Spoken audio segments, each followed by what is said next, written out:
Hi, this is Tushy from Audrey Horne. You should stay loud and proud, and you can do it by watching Loud TV.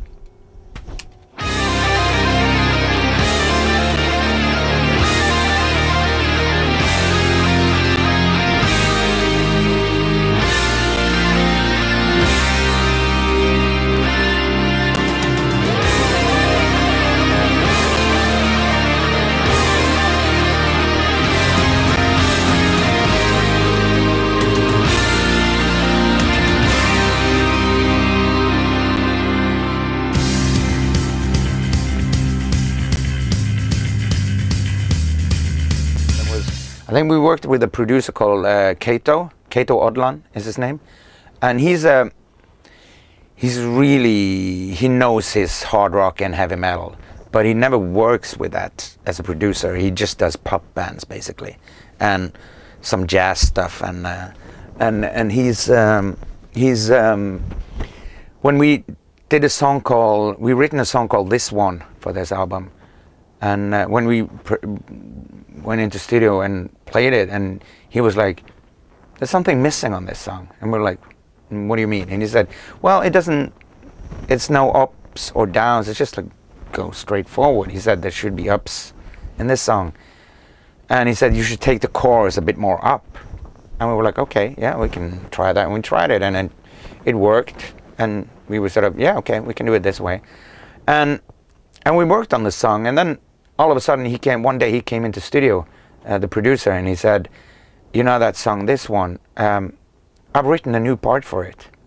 And we write all our music, so we were like, okay, what do you mean you've written a part? And he was like, no, I've written a part. And so basically the last part of the song is something he wrote. He played it for us, and we were like, holy shit, that's cool. So we just basically had to sit down and learn it in studio, and then we recorded it, and we were like, of course it has to be like this. So so that's one of the things that you don't plan to go in studio and have a producer who interferes with the songwriting and say, here's a new part for your song. So but apart from that, it's basically the same. You know, like I said, we rehearse a lot before we go into studio, so we know what we're going to do when we come there. But like small parts, like how this part sound and this part sound, that can come from a spontaneous action. But like songwriting has never been spontaneous in studio with us before. We always made sure that we've written everything as perfect as possible before we go into studio.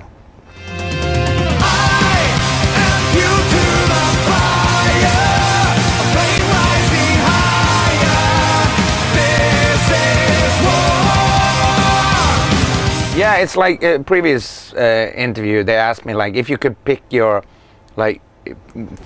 favorite. If I was to make like a super band, like I could choose, you know, I could choose Zakk Wylde on guitar if I wanted. And I was like, yeah, there's plenty out there, and there's a lot of good drummers you could pick from. And as a bass player, I was like, I would pick Espen in a heartbeat. He's the best bass player I know, and really, like I would choose him over anyone. But then again, I would choose everyone in my band over anyone, you know. So, but he joined the band in 2010, and before that we had bass players who could play bass by all means, but they played bass, and then Espen came and he really played bass, and it totally changed our sound when he joined the band, because and the reason he joined us was basically when we recorded our third album, we didn't have a bass player, so our guitar player Ava was supposed to play the bass because he'd done that earlier on our second album, and I said, maybe we should, you know, with all due respect, you're an amazing guitar player, but you're not a bass player, so you sort of play bass like you play a guitar, which is basically just follow the guitar lines. And we talked about it, and I knew Espen from he used to be in a band called Barbie Bones, which is an absolutely fantastic band. They were mind-blowing, and way ahead of their time, really. And so, and I was like, well, if we're going to ask someone, we should ask him, because he's the shit. And then we asked him, and he said, we asked him if he could play bass on the album, nothing more. And he was like, yeah, I can do that. And then he did that, and then we were going to do like a release gig and some more dates, and we still didn't have a bass player. So we asked him, you know, if we pay you, can you do these gigs with us? And he just stayed. He never left again.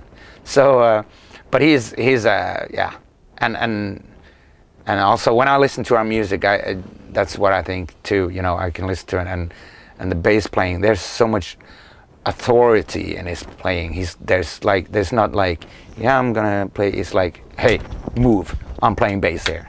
So.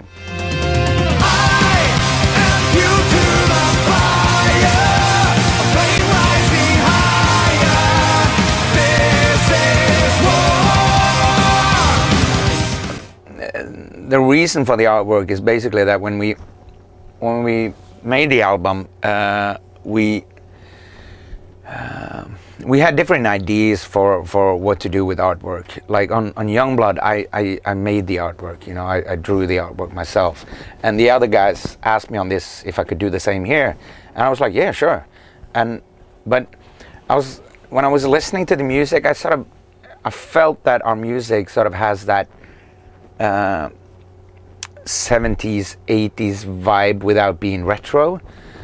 So I got this idea that I want to make an artwork that sort of are in the tradition of the more, like if you look at some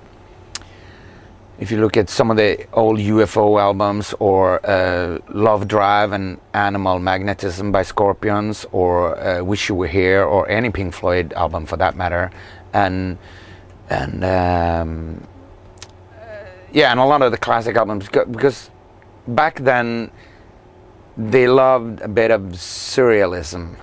So they were often like if you take Love Drive with Scorpions, which is a really nice picture, but then there's this weird thing with the boob and his hand and the sticky part, and I wanted to have a nice picture, but I wanted something like off in it.